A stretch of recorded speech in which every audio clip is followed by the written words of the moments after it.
Welcome to RV Kitchen, baby. And honey, yes, that is a hamburger steak loaded baked potato. Ooh. Baby, after a scorching hot day here in Arkansas, the rain has came, and baby, I'm thinking about a baked potato. Ooh. But I want something a little comforting. After a good old RV kitchen raid, honey, we have everything to make a hamburger steak baked potato. So, we're going to start off with turkey, because after all, we are making hamburger steak.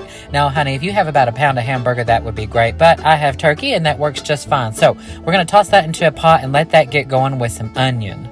Now, in traditional hamburger steak, honey, you would do your patties up, and then you would brown them, and then once those get done, you just caramelize up some onions, and then you make the gravy, and you just have a good old time with that. Well, as much as I do love that and mashed potatoes, I thought, well, why can't I get those same flavors in a baked potato? So with the little Montreal steak seasoning, that's going to bring on a bit of a beef flavor for that turkey. And we're letting that brown up until it gets right at done. And then I'm going to add a little garlic. Go for about 3 cloves if you're using fresh, honey.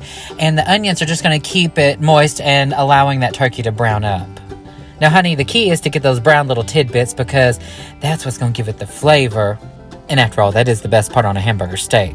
Now, honey, you could throw in some flour and get it going with a little bit of butter and stir till you get a good roux, and then you're going to add in some water and then make your brown gravy. But I'm going to take some help from the grocery store because, honey, there is nothing wrong with that. Now, we're going to make it taste like it didn't come from the grocery store by jazzing it up with a little bit of thyme here, and, of course, parsley, because greenery is always nice. Feel free to add salt and pepper to taste, but, honey, that gravy packet's pretty salty already.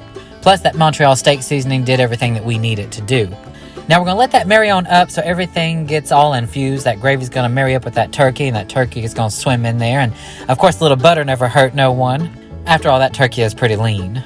Now, let that simmer away for a couple of minutes, then kill that, and then, baby, you can pour this over rice, mashed potatoes, or if you're naughty like me, well, honey, you're going to butter up a spud, and then you're going to just take and pile that high up on top, add a little butter, of course, and serve some green beans or a side salad, and, honey, you've got a fabulous dinner.